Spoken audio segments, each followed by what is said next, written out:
Bueno, buenas tardes. Vamos a hablar sobre patología venosa. Bueno, aquí ya está. Entonces, ¿cómo están? Espero que bien, mucha información, ¿verdad? Bueno, vamos a hablar sobre las patologías venosas. Bueno, vamos a comenzar por entender que existen dos tipos de sistemas venosos. El sistema venoso superficial, vamos a comenzar por decir que el sistema venoso superficial es preaponeurótico. Eso es muy importante porque les va a servir en su vida. Recordar que está antes de la aponeurosis, entre la grasa, debajo de la piel. Ese es el sistema venoso superficial. Las afecciones que comprometen a este sistema venoso superficial son las varices y sus complicaciones y las trombosis venosas superficiales. Luego tenemos el sistema venoso profundo. El sistema venoso profundo se encuentra después de la aponeurosis, o sea, es intraaponeurótico, puede estar entre los músculos y puede acompañar o pueden estar al lado del hueso e inclusive penetrarlo, ¿verdad? Entonces, el sistema venoso profundo, así como su nombre lo dice, está después de la aponeurosis. Y su patología más frecuente y que vamos a estudiar es la trombosis venosa profunda. Bueno, para recordar los sistemas en sí, nosotros reconocemos un sistema venoso superficial que está formado en el miembro inferior por la vena safena interna que comienza, ¿verdad? O afluye, comienza en las venas plantares, sigue por las venas tibiales posteriores, anteriores, las venas peroneas, se unen, ¿verdad? Con la safena externa, ¿verdad? Y desembocan también por medio de un callado en la vena poplitea. La vena poplitea es cortita y entonces continúa por el sistema venoso, ¿verdad? Por la vena femoral profunda. Tenemos otro sistema aparte del sistema venoso superficial, que es el sistema de la safena interna, que comienza, como dijimos, también en las venas plantares, que sigue el maleolo interno y que se va y afluye por medio de en forma de arco, ¿verdad? A nivel de la vena femoral, ¿verdad?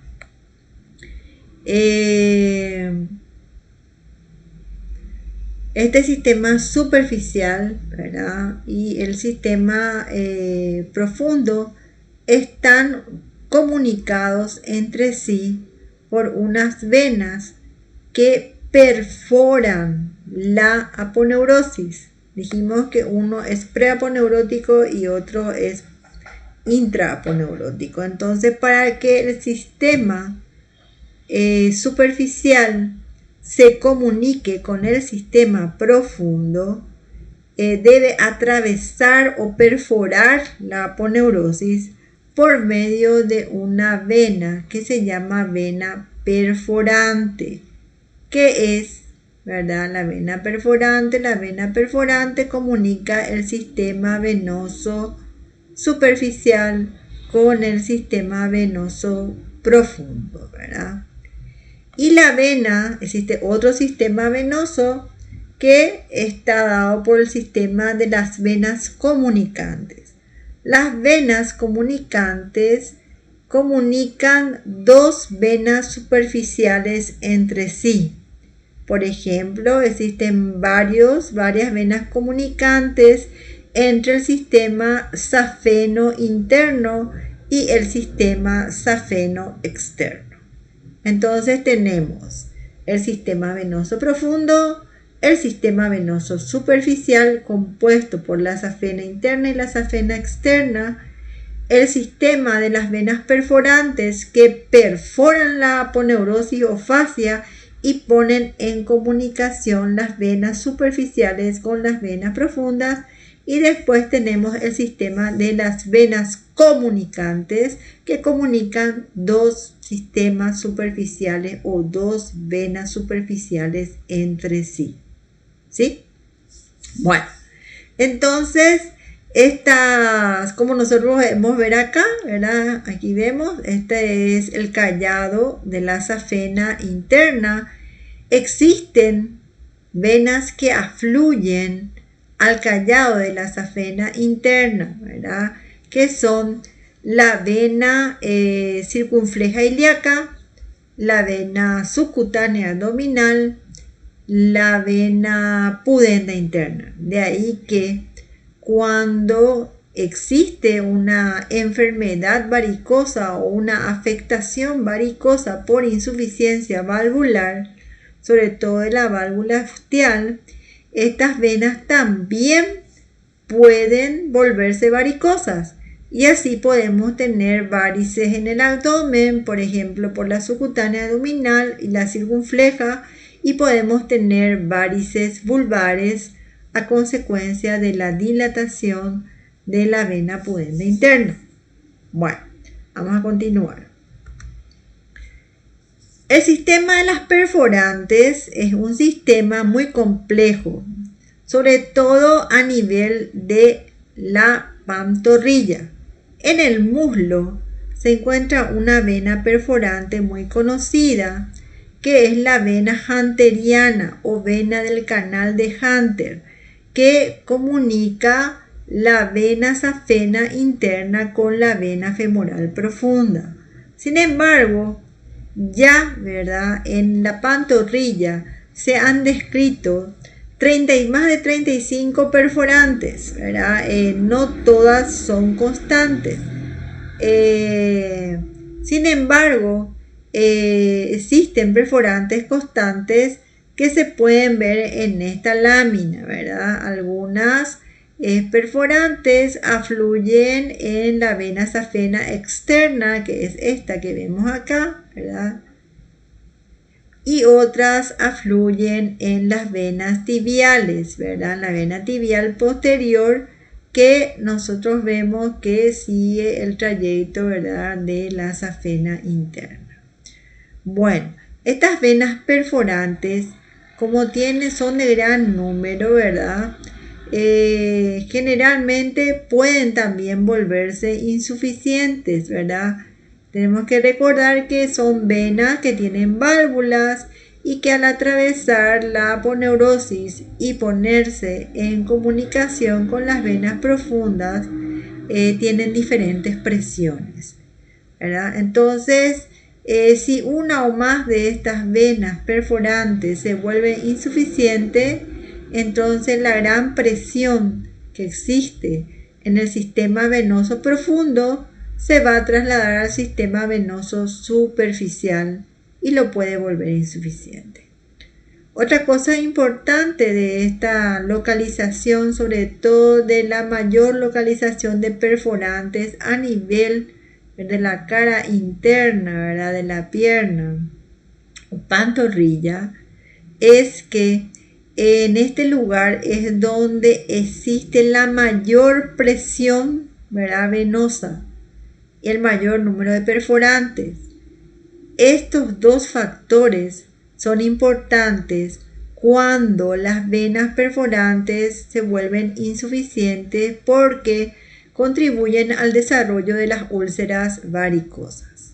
Entonces es una zona muy importante. Podemos ver que la primera perforante es la maleolar, luego se encuentra una a unos 13 centímetros, la otra se encuentra a 20 centímetros, otra 24, otra 30, otra 35, otra 40, otra 45. Estas son las perforantes más frecuentes y constantes. Hay muchas más, solamente que estas son las más constantes. Bueno, perforantes, vamos a recordar otra vez que perfora la aponeurosis, ¿eh? Eso es importante. Y luego tenemos el sistema de las comunicantes. Y acá vemos, ¿verdad? Comunicante. Está la vena safena interna, ¿verdad? Que sigue y continúa hasta el maleolo interno, ¿verdad? Que está comunicada con las venas dorsales del pie. Y existe esta otra vena muy importante que es también una afluente de la vena safena interna, que es la safena anterior, que tiene también un calibre bastante interesante y que se comunica nuevamente con la vena safena interna por medio de comunicantes. A su vez, esta vena safena interna se comunica con comunicantes con la vena safena externa, ¿verdad? La vena safena externa que se inicia en las venas plantares del pie, ¿verdad? Y después continúa, ¿verdad? Hasta tener un callado en la vena poplitea, ¿verdad? También puede ser insuficiente y también puede ser causa de varices. Es más, la sobrecarga de una vena safena externa insuficiente puede volver a la vena safena interna insuficiente. Entonces hay que tener en cuenta. Por eso que siempre cuando uno va a estudiar a un paciente con varices, no solamente tiene que fijarse en el anverso del paciente, debe fijarse también en el reverso, porque puede encontrarse con un tronco enorme de la safena externa que esté insuficiente. Tanto los sistemas venosos superficiales como profundos constan de válvulas.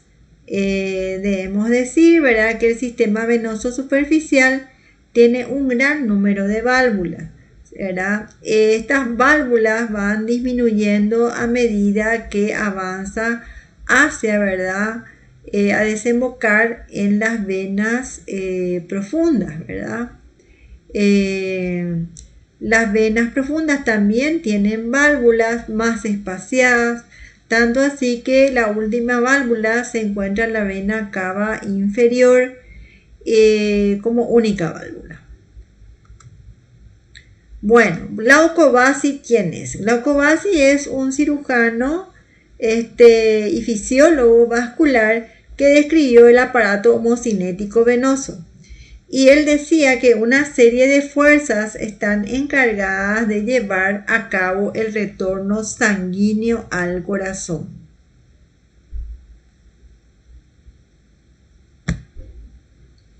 Entonces, ¿cómo funcionaría el sistema venoso? Lo que haría el sistema venoso, ¿verdad? Tenemos acá el sistema venoso superficial, ¿verdad? Y tenemos el sistema profundo, que es más grande, ¿verdad?, que tenemos aquí, y que está comunicado con una vena, que son las venas perforantes, que es lo que hablamos. Entonces, lo que haría el sistema venoso es llevar la sangre, ¿verdad?, por medio de las válvulas, hacia las venas femorales profundas, las venas ilíacas y finalmente a la vena cava inferior, superior, y ya llevaría la sangre al corazón para que pase a la vena pulmonar, se oxigene y vuelva otra vez, pero ya por los vasos arteriales. Entonces, a esto le llamamos retorno venoso.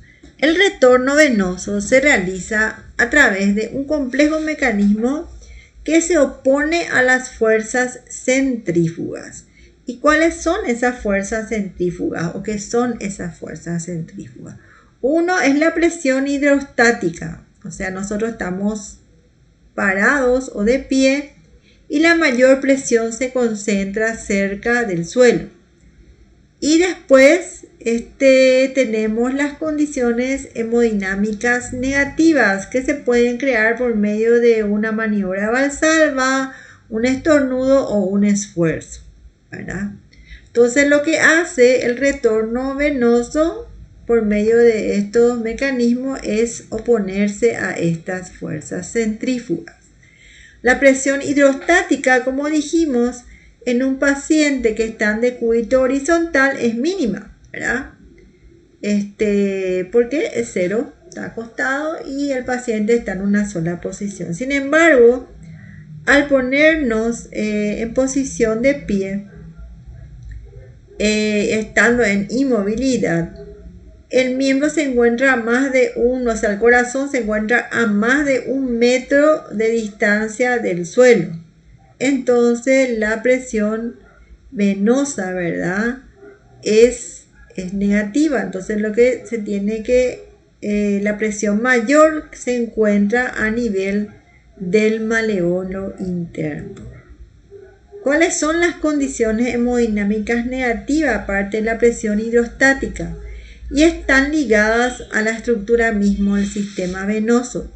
La gran distensibilidad que tiene el sistema venoso y que hace que pueda haber rémora venosa. Las resistencias periféricas que aumentan en forma proporcional al recorrido de la sangre y los picos retrógrados de presión que pueden ocurrir o que ocurren normalmente cuando la sangre está retornando hacia el corazón. Entonces, a favor del retorno venoso tenemos las fuerzas centrípetas. Y entre las fuerzas centrípetas, si ustedes se recuerdan de su clase de fisiología, se van a acordar del bis a tergo, del bis a fronte y el bis a latere. Bueno, la compresión de la zona venosa del Ehlers, la bomba músculo-articular de la pantorrilla, el tono venoso, la pulsación de las arterias paravenosas y las válvulas venosas. Todas esas son fuerzas centrípetas que favorecen el retorno venoso y que actúan en contra de las centrífugas. Vamos a hablar primero de lo que es el bis a tergo. ¿Qué es el bis a tergo? A ver si se recuerdan. Es el residuo, ¿verdad?, de la fuerza propulsora del ventrículo izquierdo a las venas, para que esa sangre pase a través de los capilares y anastomosis arterias venosas y pueda volver por las venas. Entonces, el corazón se contrae, ¿verdad? Y después esa última parte de la contracción del ventrículo izquierdo es lo que hace que la sangre arterial pase le dé una fuerza residual para que pase a través de esos pequeños capilares arteriales hacia los capilares venosos y empuje la sangre para que retorne hacia el corazón. Todo esto depende del tono de las arteriolas y de los shunt arteriovenosos precapilares. Bis a fronte es la aspiración torácica, por eso a la disminución de la presión torácica durante la inspiración, cuando hacemos a eso se le llama bomba aspirante, porque al hacer la expiración aumenta la presión intraabdominal por el descenso del diafragma que comprime el abdomen, ¿verdad?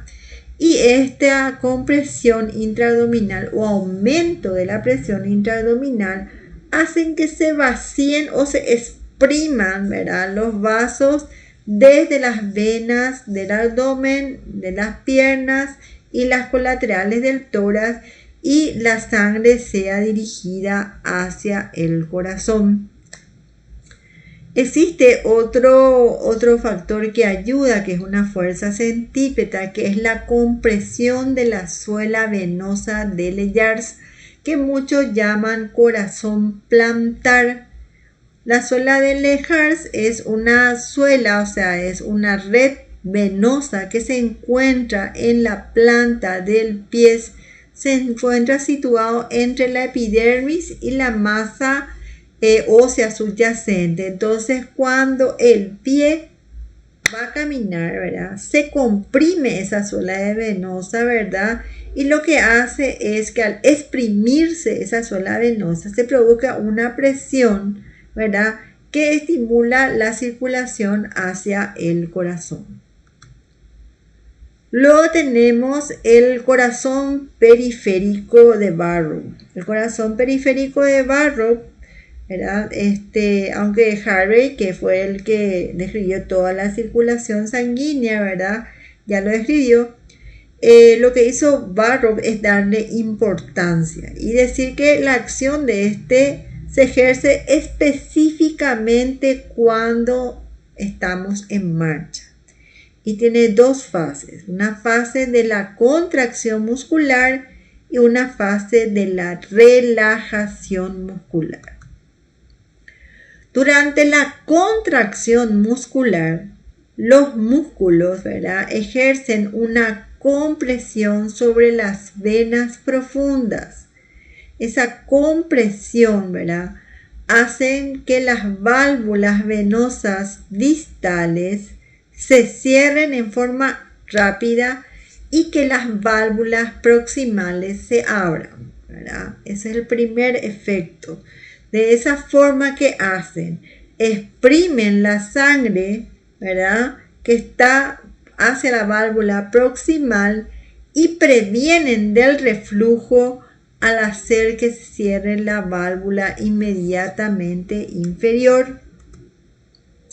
Durante la relajación muscular, las válvulas, ¿verdad?, y las venas profundas permanecen vacías y descomprimidas, con una presión cercana a cero.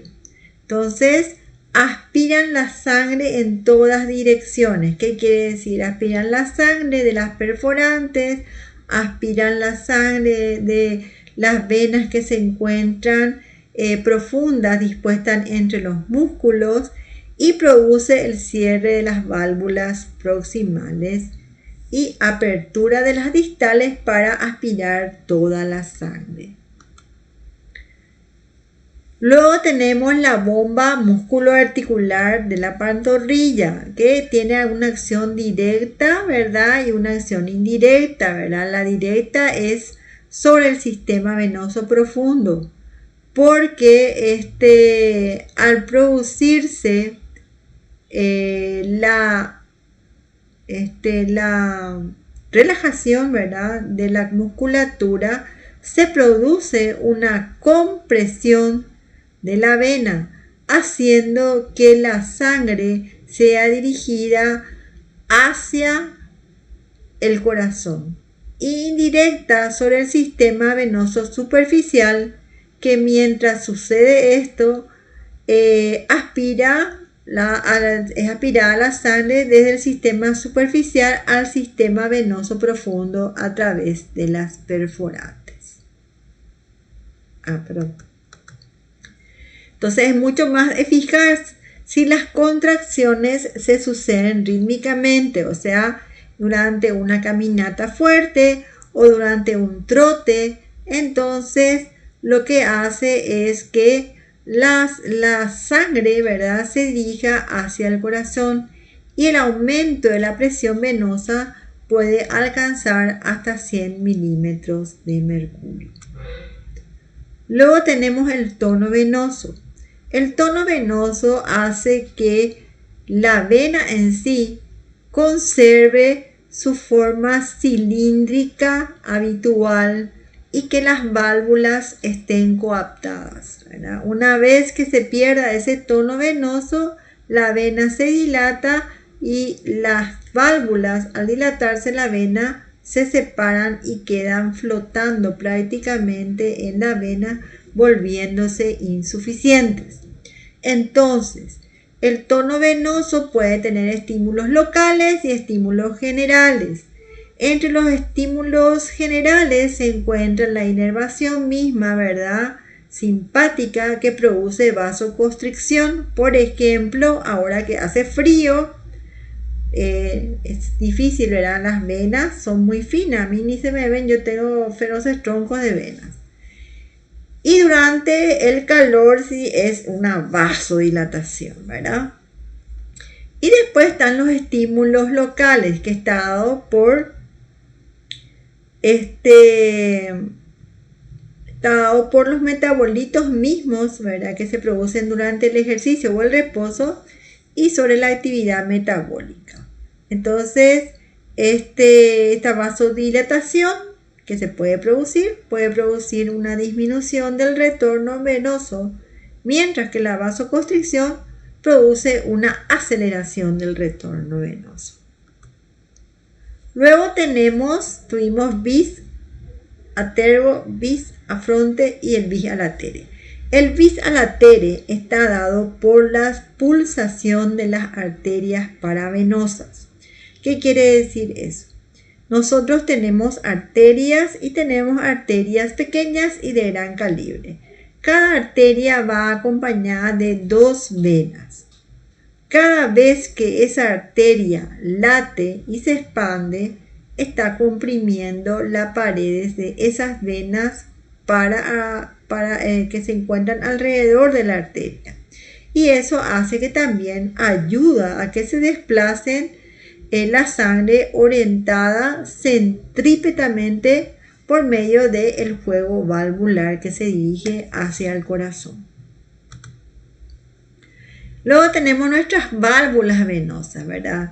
¿Para qué sirven las válvulas venosas? Bueno, son importantes porque son, además de direccionar el flujo, ¿verdad?, sanguíneo, también son protectoras. ¿Por qué? Porque ante cualquier estado de aumento de presión o flujo retrógrado, se produce el cierre valvular para evitar, ¿verdad?, que haya flujo retrógrado y las venas se distiendan. Entonces, mientras que el flujo es único, las válvulas permanecen abiertas. Pero en el momento que podría producirse un flujo retrógrado, por ejemplo, al hacer una maniobra valsalva o al hacer aumentos en la presión intraabdominal, llámese tos, maniobra valsalva, esfuerzo, en esos momentos se produce el cierre venoso. También, ¿verdad?, puede cerrarse las válvulas a causa del ejercicio, ¿verdad? Ya dijimos que muchas veces se cierran para que la sangre sea aspirada, ¿verdad?, hacia la circulación profunda a través de las venas comunicantes. Entonces, ¿cómo ocurriría la circulación venosa de los miembros? Durante el reposo, ¿verdad?, el sistema venoso profundo conduce el 90% del volumen circulatorio. O sea, nosotros estamos acostaditos y todo se va por el sistema venoso profundo. Por eso, acostados, nosotros prácticamente no vemos nuestras venas superficiales si están sanas. Durante la bipedestación, o sea, cuando estamos de pie, estamos haciendo algún trabajo, una cirugía, la circulación venosa es indistinta, tanto por el sistema venoso superficial como por el sistema venoso profundo. Durante la marcha, actúan en forma fundamental, ¿verdad?, el sistema de las venas perforantes y las válvulas venosas, que atraen, ¿verdad?, aspiran, ¿verdad?, durante las contracciones musculares la sangre del sistema venoso superficial a través de las perforantes al sistema venoso profundo. Y durante los aumentos de presión intraabdominal, o sea, tos o el reflejo de la defecación o algún tipo de maniobra de Valsalva, entonces, para evitar el flujo retrógrado, se produce el cierre de la válvula ostial. La válvula ostial es la válvula principal que se encuentra en el callado de la safena interna cuando desemboca en la vena femoral profunda, ¿verdad? Entonces, para evitar el reflujo, se cierra esa válvula ostial, que es la primera, y la válvula más alta del sistema venoso profundo, que si existe sería la válvula de la vena cava inferior. Entonces, una vena normal Las válvulas se encuentran cerca una de otra, se coaptan perfectamente y hacen que el flujo sea unidireccional y se cierran para evitar el reflujo cuando existe peligro con cambios de presión o cuando existen algún tipo de flujo retrógrado o pueda existir. Sin embargo, las venas varicosas se ven dilatadas, elongadas en forma permanente, patológica, y las válvulas ya no coactan entre sí, haciendo que exista en zonas el flujo retrógrado. Entonces el flujo retrógrado, que es el que retrocede, más el flujo anterógrado que están provocando el cierre y la circulación normal de las venosas, hace que se choquen dos fuerzas opuestas, y esas dos fuerzas opuestas hacen que las venas se dilaten, ¿verdad? Se pongan tortuosas y se provoca un aumento del diámetro y adelgazamiento de la pared venosa, que va a desembocar en lo que nosotros vemos en los miembros inferiores como venas varicosas. Entonces, ¿a qué se designa varices? ¿Verdad? Se designa varices, como dijimos, a las venas dilatadas, tortuosas, elongadas en forma permanente y patológica. Esto quiero que se les grabe. Permanente y patológica, permanente y patológica, porque para cuando quieran o escuchen tratamientos engañosos, ¿verdad? Por medio de pomadas o por medio de pastillas, ¿verdad? Sobre todo para este tipo de varices, ¿verdad? Venas dilatadas, tortuosas, elongadas en forma permanente y patológica. Si bien existen esas medicaciones que pueden actuar en cierto estado o estadio de las varices, cuando ya se encuentran en elongadas, dilatadas y tortuosas, estos tratamientos ya no son curativos.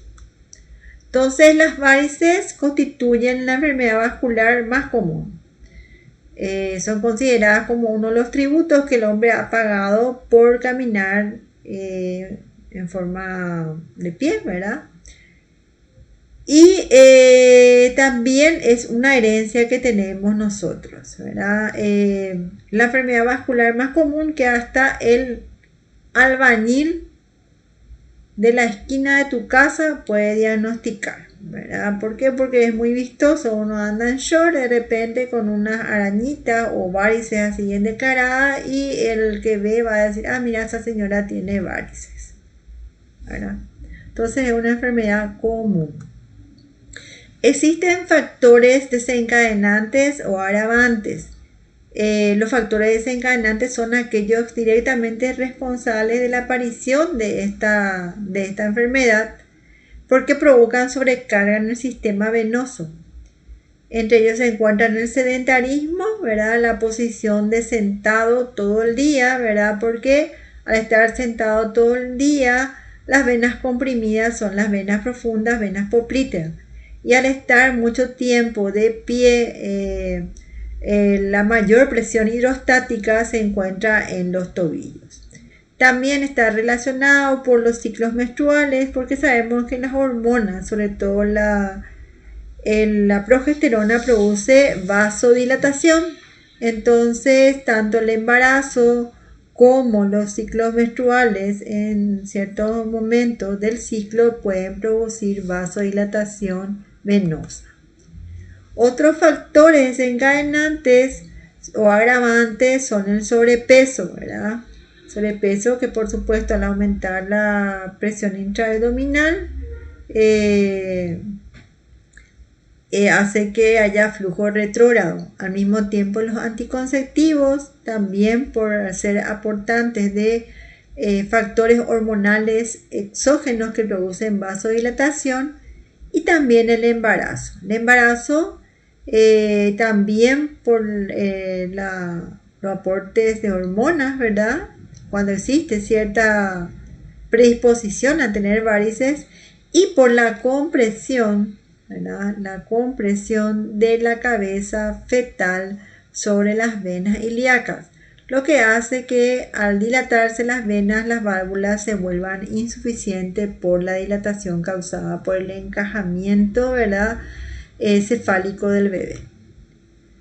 Entonces podemos clasificar las varices en congénitas, primarias y secundarias, ¿verdad? Las congénitas están dadas su origen en la insuficiencia valvular, que puede ser una agenesia, o sea que el paciente no tenga ninguna válvula venosa, o por malformación de las válvulas, ¿verdad? Por tener válvulas pequeñas, cortas, o tener univalvular nada más, o por las fístulas arteriovenosas. Las fístulas arteriovenosas son las causas más frecuentes de varices congénitas, y entre ellos se destaca lo que se llama el síndrome de Klippel-Trenaunay, que es son anastomosis arteriovenosas o fístulas arteriovenosas congénitas, que con el tiempo van haciendo que el paciente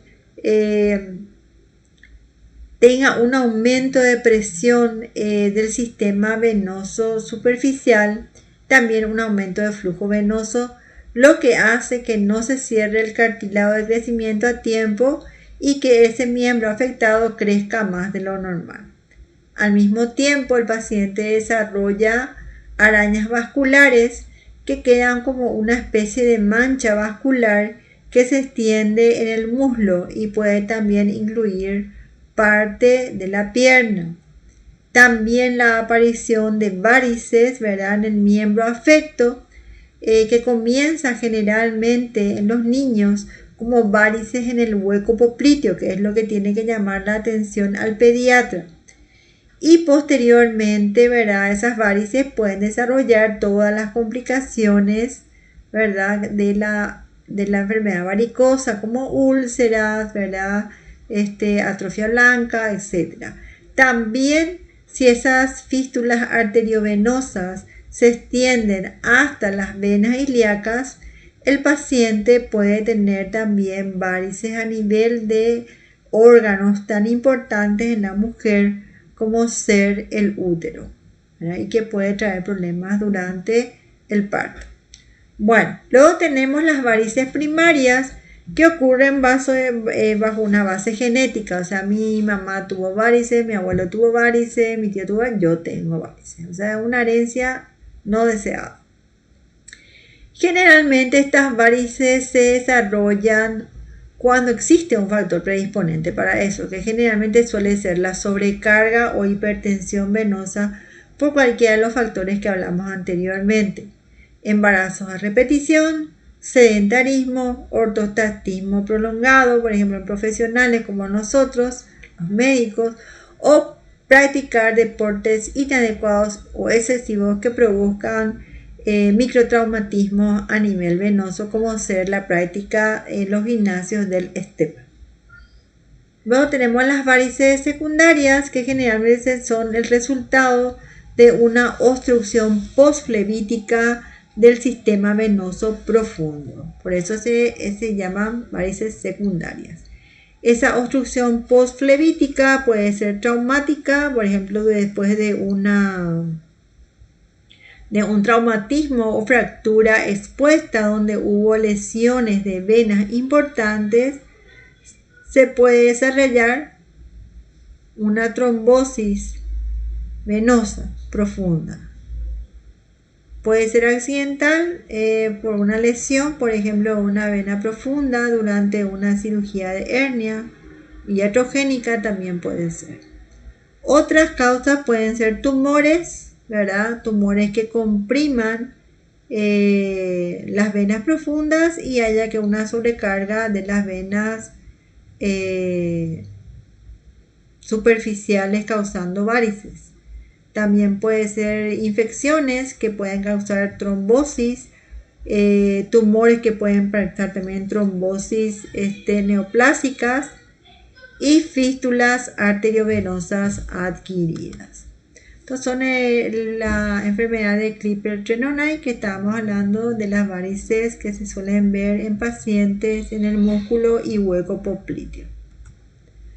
La clasificación internacional del consenso de enfermedades venosas dio una clasificación clínica entre asintomático A y sintomático S. La clase 0 son signos sin signos visibles ni palpables de la enfermedad. Vendría a ser el estado prevaricoso, es cuando el paciente tiene dolor o pesadez de los miembros inferiores. En este momento sí podría ser útil esas pastillas, ¿verdad? Que son venotónicos, y alguna pomada que también sea venotónica.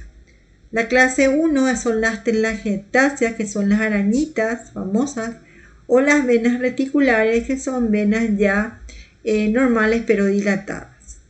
Y por último tenemos ya la clase 2, que son las varices, que son las venas elongadas, tortuosas, ¿verdad? Visibles. La clase 3, ¿verdad? Que está ya por el edema del miembro inferior. La clase 4, que está dado por los cambios propios de la insuficiencia venosa crónica, como ser la pigmentación, hiperpigmentación en el tobillo, la lipodermosclerosis, que es el endurecimiento de la piel y el tejido celular alrededor del tobillo, dándole el aspecto de pata de palo, el eczema, que se produce por la exudación, ¿verdad?, del edema de los miembros inferiores, ¿verdad?, y que produce unas pequeñas úlceras de la epidermis. Y por último la clase 5, que son los cambios tróficos con úlcera activa.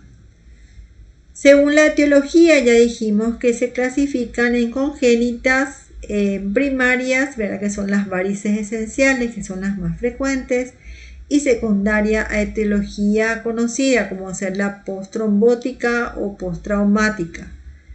Anatómicamente pueden ser varices de venas del sistema venoso superficial, ¿verdad?, o pueden ser venas del sistema venoso profundo o venas perforantes. Fisiológicamente estas varices pueden ser por reflujo, por obstrucción o por ambos, reflujo y obstrucción. Las úlceras, ¿verdad?, generalmente pueden clasificarse según su tamaño, la duración en meses, si es que se curió y volvió a aparecer, y el número de úlceras. Y las varices de acuerdo también a la presencia de dolor, edema, hiperpigmentación y dermatoesclerosis. Existe una puntuación del grado de incapacidad porque las varices son parte de la patología del trabajo. Recuerden que hay muchas personas que trabajan de pie todo el día. Por ejemplo, los que trabajan en mataderías, carnicerías, los cirujanos, y existen otras personas que trabajan sentados todo el día, por ejemplo, como ser las secretarias, los que trabajan en oficinas, ¿verdad? Entonces, también son factores que son desencadenantes. Entonces, las varices son un problema de la medicina laboral porque tanto las varices como sus complicaciones pueden requerir de reposo. Entonces, según el grado de incapacidad, es un paciente asintomático o un paciente sintomático que puede desarrollar su actividad sin soporte elástico. Soporte elástico se refiere a las medias elásticas y vendas elásticas. El sintomático es aquel que puede trabajar 8 horas diarias sin soporte elástico y el que no puede trabajar sin siquiera soporte elástico. Al examen físico, que es lo que nos interesa, debe hacerse con el paciente en posición de pie, que es la forma en que las venas aparecen, porque ya dijimos que aumenta la presión, ¿verdad? Y con buena luz y piernas descubiertas, siempre cuidando el pudor del paciente.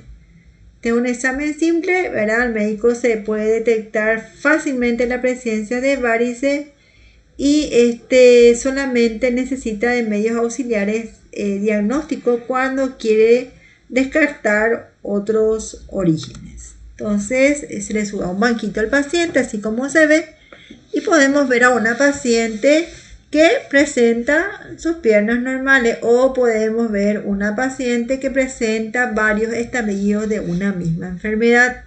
Podemos ver acá las venas, ¿verdad? Elongadas, dilatadas, ¿verdad? Podemos ver acá una úlcera que se está cerrando con los cambios propios de las úlceras, el eczema, ¿verdad? Que tiene los cambios del color, la piel seca, y podemos ver pequeñas arañas vasculares. Acá vemos otro tipo de pierna, lo mismo, ¿verdad? La dilatación de las venas, ¿verdad? Tortuosas, vemos una úlcera, vemos cambios en la piel y el edema, se ve cómo está brillante el edema. Entonces, en la inspección se pueden ver venas agrandadas visibles bajo la piel de las piernas, la coloración pardo grisácea de los tobillos o las pantorrillas, se podrían ver úlceras en la piel de los tobillos, inflamación o edema. La insuficiencia de la válvula ostial. La insuficiencia de la válvula ostial puede provocar lo que se llama varices vulvares, que ya habíamos hablado cuando hablamos de los tumores de la región inguinal, si es que recuerdan, por la insuficiencia de la válvula ostial. O sea, la válvula ostial hace que este callado, ¿verdad?, a nivel se dilate, y eso puede verse como esto, ¿verdad? Y puede simular una hernia crural. Entonces ahí nosotros ponemos nuestro dedo índice y nuestro dedo medio sobre esta tumoración que vemos aquí, y le pedimos a la paciente o al paciente que tosa. Si al toser sentimos un frémito, ¿verdad?, quiere decir que la válvula ostial es insuficiente, y es esto una dilatación del callado de la safena interna. Si esto no nos provoca un frémito, sin embargo hace como un choque, entonces se trata de una hernia crural.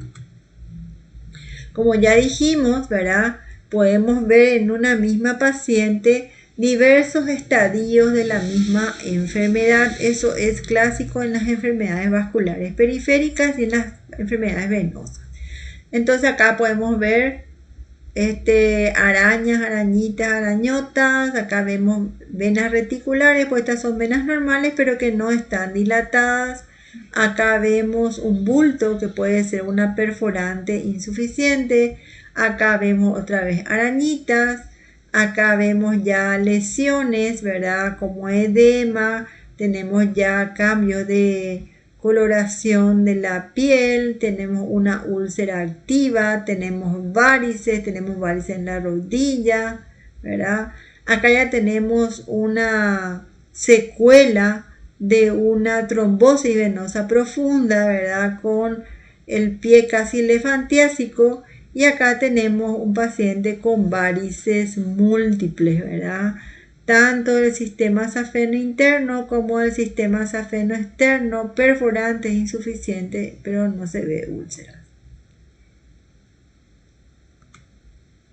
Al examen físico, ¿verdad?, con el paciente de pie siempre se palpan los trayectos venosos buscando cambios en la temperatura, induraciones, ¿verdad? Eso podría hacernos pensar que las varices están inflamadas. Eso se llama varicoflebitis. Cuando una varice se inflama, ¿verdad?, o tiene una trombosis, se llama varicoflebitis. Cuando una vena superficial de la pierna se inflama y no está dilatada, se llama flebitis. Bueno, esa es la diferencia. Entonces buscamos la temperatura, induraciones, ver si no hay, por ejemplo, una trombosis venosa superficial o una varicoflebitis. Vemos si no hay hernias aponeuróticas, que son cuando las perforantes se vuelven insuficientes.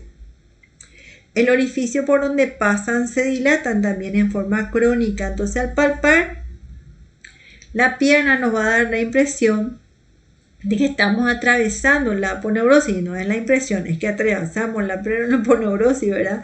A través de ese orificio aponeurótico por donde se expresa una perforante insuficiente. A eso se le llama signo de la oquedad, ¿verdad? Y se marca generalmente para saber dónde está la perforante insuficiente. Ese marcaje se hace mucho más significativo cuando vamos a operar al paciente las varices. Se palpa la ingle, se hace toser al paciente y vemos si la válvula ostial es suficiente o insuficiente. Si la válvula ostial es insuficiente, entonces se percibirá con la tos o la maniobra de Valsalva un frémito a nivel del dedo medio e dedo índice, y a eso se le llama signo de Crubelier. Ya dijimos que es diagnóstico diferencial de las hernias pleurales. Entonces, la palpación, ya dijimos, se toca la ingle, ¿verdad? Se le pide toser al paciente.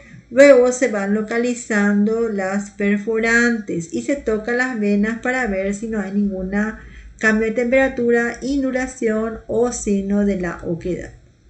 Bueno, existen pruebas semiológicas para poder clasificar a las varices, que es muy importante, sobre todo para saber qué tratamiento le vamos a ofrecer al paciente. Entonces, estas pruebas semiológicas tratan de responder las siguientes preguntas. La primera pregunta es sobre el sistema venoso superficial y tiene dos ítems. Uno, nosotros queremos saber si la válvula ostial es competente o incompetente. Y la segunda pregunta que queremos saber es si el sistema venoso de las venas de las perforantes es suficiente o insuficiente. Después, sobre el sistema venoso profundo, queremos saber si es permeable o no. ¿Para qué queremos saber eso? Para saber si nuestras varices son primarias o secundarias. Entonces, tenemos nosotros, ¿verdad? Paciente con varices.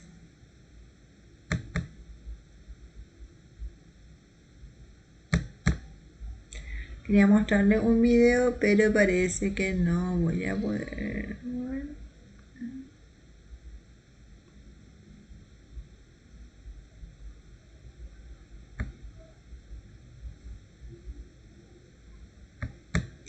Quería mostrarle la prueba de las varices.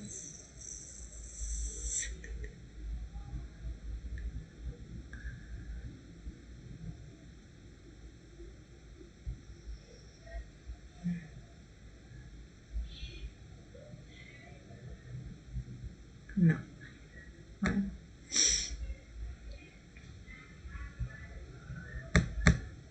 Debería salir. Bueno. No importa. Voy a desactivar mi subtítulo porque si no. Bueno, existen pruebas que se utilizan. Voy a tratar de ver si es que. No hay caso. Lástima.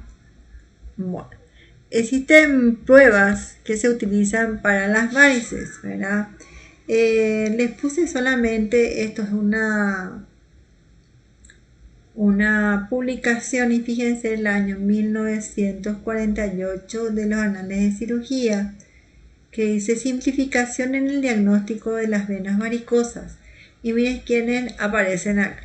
Aparece Brody, ¿verdad? Aparece Trendelenburg, aparece Mahorner, que es otro también que inventó prueba, aparecen Pertes y aparece Schwartz. Todos estos son cirujanos que estudiaron sobre las varices y sobre todo sobre la solución de esas venas varicosas. Entonces, Brody por un lado y Trendelenburg por otro lado, ¿verdad? Idearon unas pruebas que son muy simples y que son hasta ahora utilizadas para el diagnóstico de las varices. Entonces, para realizar esa prueba, el material necesario es una goma, ¿verdad? O una cinta. A veces usamos la sonda vesical, ¿verdad? Como un garrot. también se coloca al paciente en decúbito dorsal, se levanta la pierna que se va a estudiar o examinar durante aproximadamente 7 a 10 minutos, esperando que esa pierna, ¿verdad?, varicosa se vacíe, ¿verdad? Vacíe la sangre hacia el corazón. Una vez que se colocó al paciente, que se vaciaron, a veces tenemos que ayudar a esa pierna exprimiendo las varices para que se vacíe. Una vez que se vació, se coloca un garrot o una ligadura a nivel de la raíz del muslo. Este garrot o esta ligadura lo que va a hacer es anular totalmente el reflujo a través de la válvula ostial si nosotros consideramos que eso es insuficiente, ¿verdad? Entonces, acá tenemos a la vena varicosa dilatada, ¿verdad? Entonces le ponemos la pierna para arriba, ¿verdad? Vaciamos toda esa vena y colocamos el garrot. Y el detalle quiero que atiendan bien, que es con la vena, con el paciente acostado se coloca el garrot. Entonces, graben eso, que se vacían las venas, el paciente acostado, se levanta la pierna y con el paciente acostado se coloca el garrot a nivel del muslo, de la raíz del muslo.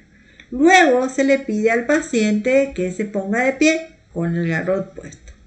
¿Qué ocurre?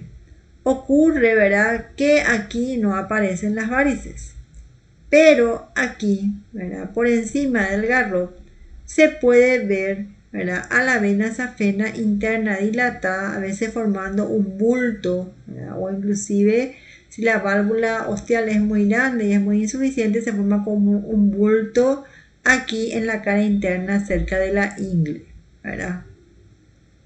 ¿Qué quiere decir eso? Que nuestra válvula ostial es insuficiente. Entonces, si queremos hacer una contraprueba, entonces agarramos y soltamos el garrot y vamos a ver que nuestras venas varicosas se van a rellenar de arriba para abajo, ¿verdad? Entonces vemos que existe un reflujo, ¿verdad?, o un flujo retrógrado, ¿verdad?, por la insuficiencia de la válvula ostial.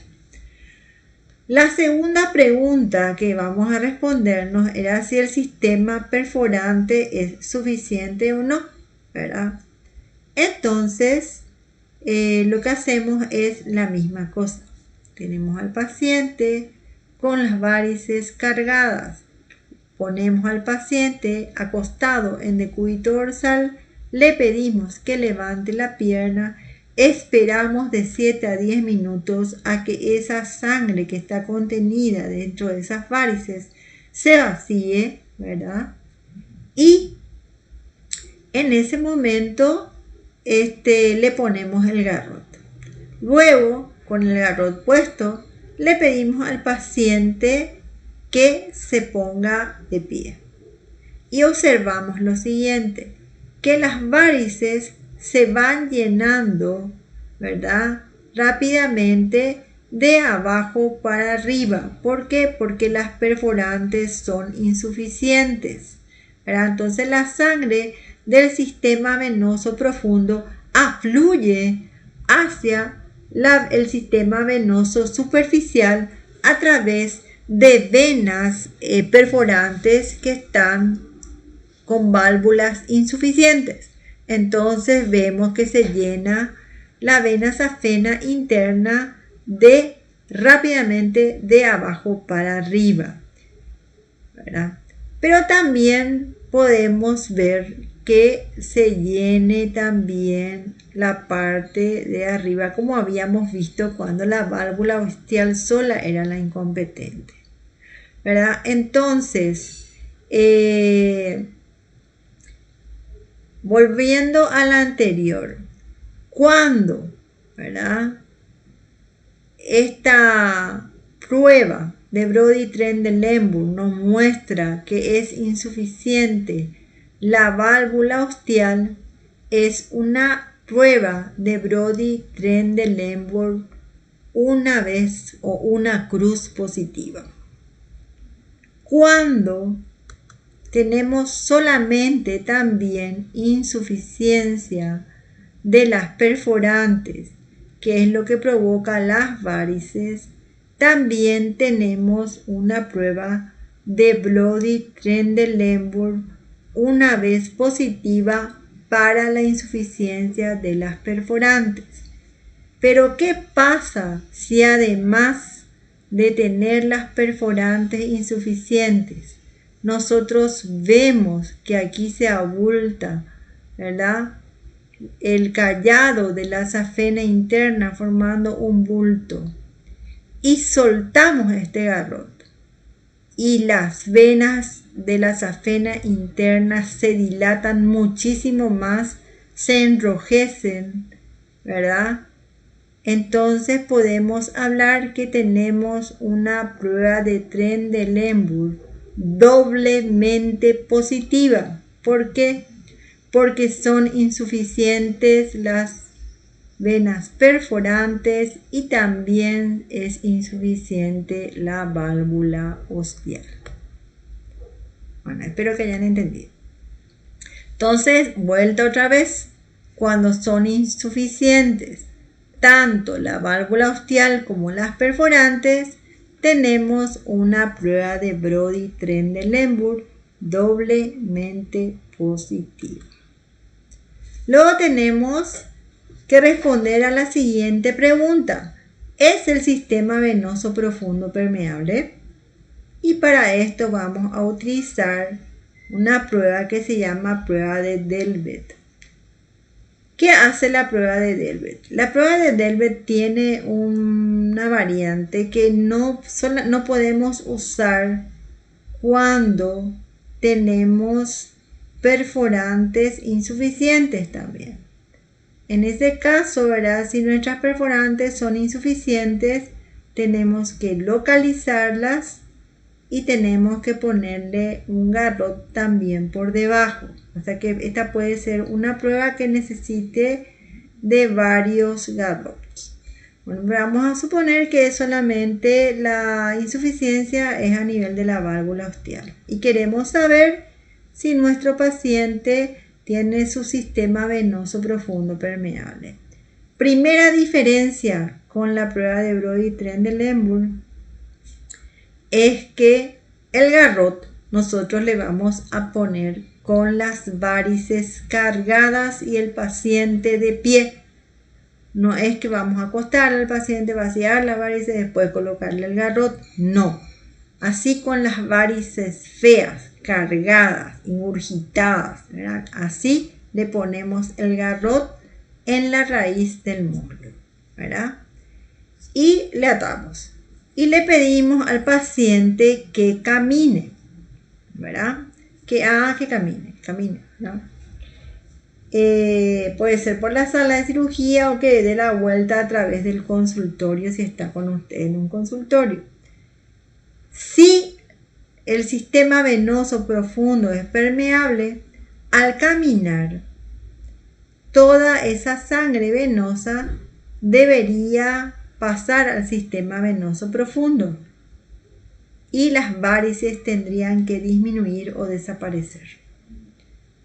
Pero si es que el sistema venoso profundo está trombosado y las varices son secundarias, lo que va a ocurrir que al ocluir los dos puntos de salida, o sea, está obstruido el sistema venoso profundo y nosotros obstruimos el sistema venoso superficial a través de un garrot, lo que va a pasar es que el miembro se va a poner rojo y el paciente va a referir dolor. Entonces se habla de una prueba de Delvet positiva y por lo tanto eso es una varice secundaria y no debe ser operada.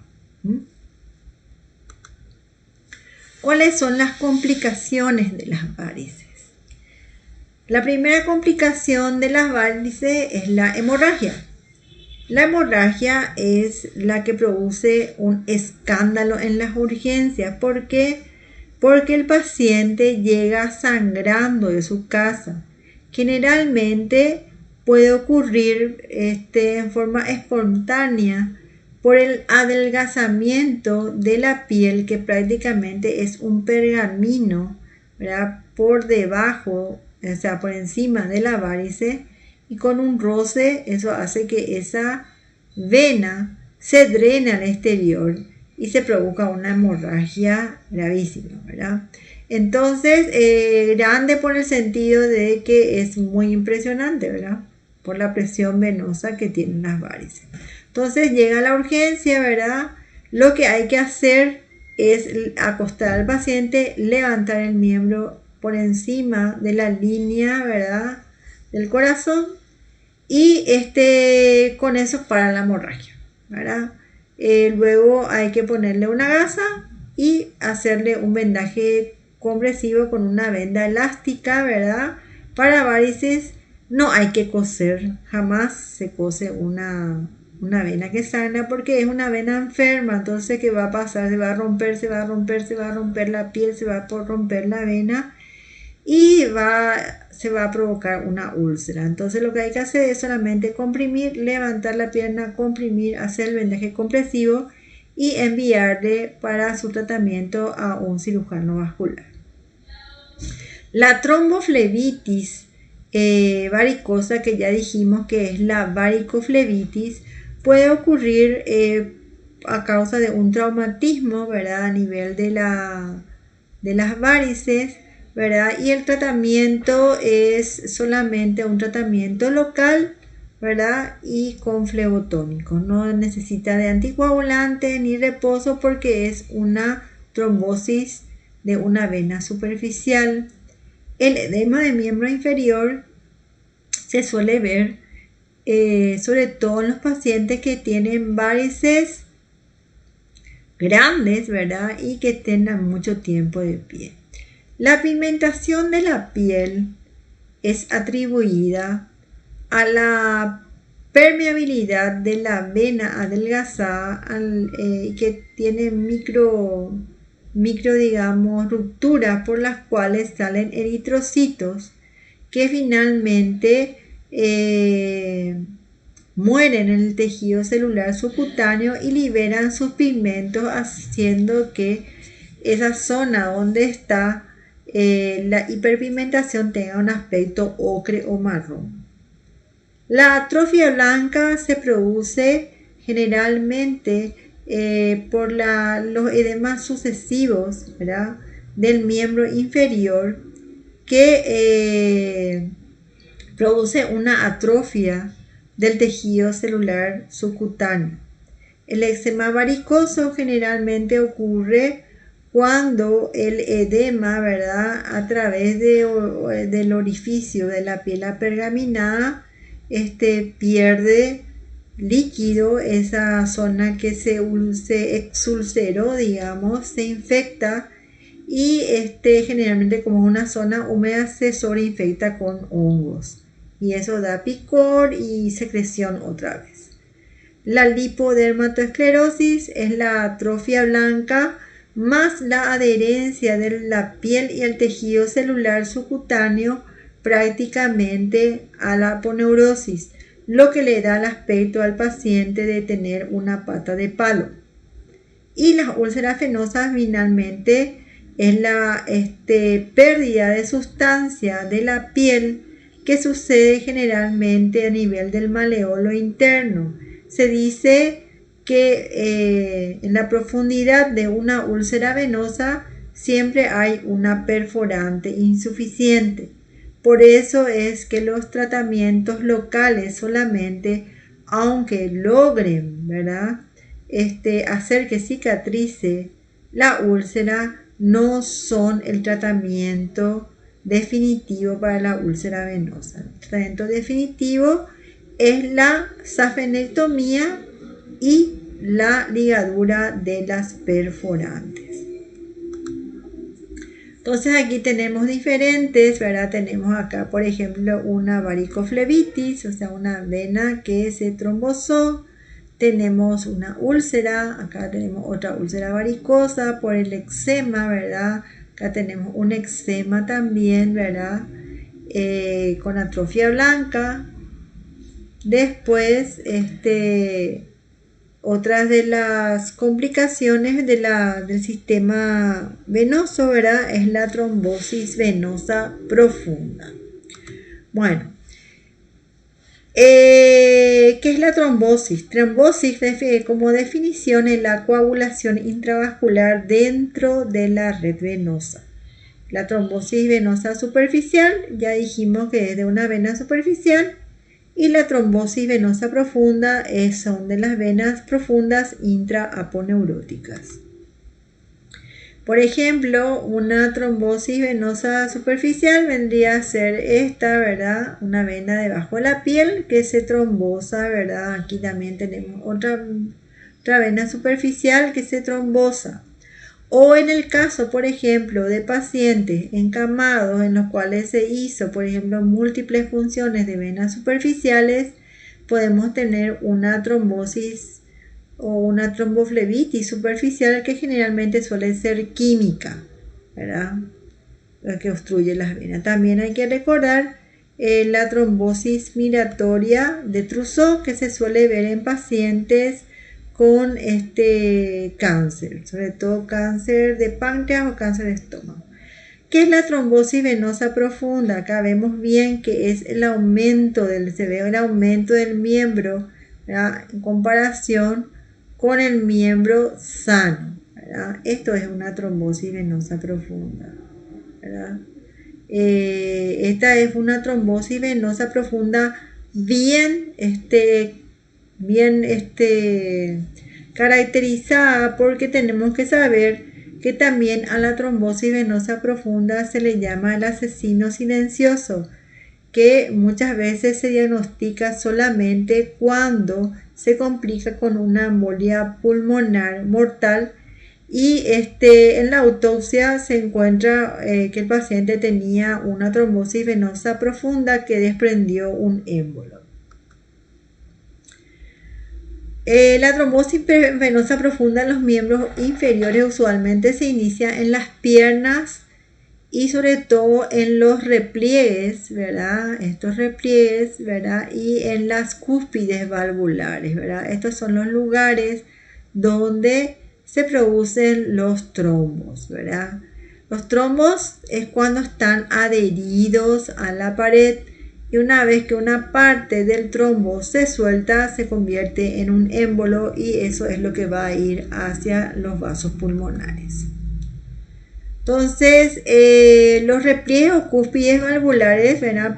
Tienen un ambiente reológico propicio, ¿verdad? Porque la velocidad de la sangre es menor, la corriente local presenta rotaciones, ¿verdad? Lisoidales, estáticas, ¿verdad? Y generalmente cuando el paciente está en posición de reposo, ¿verdad?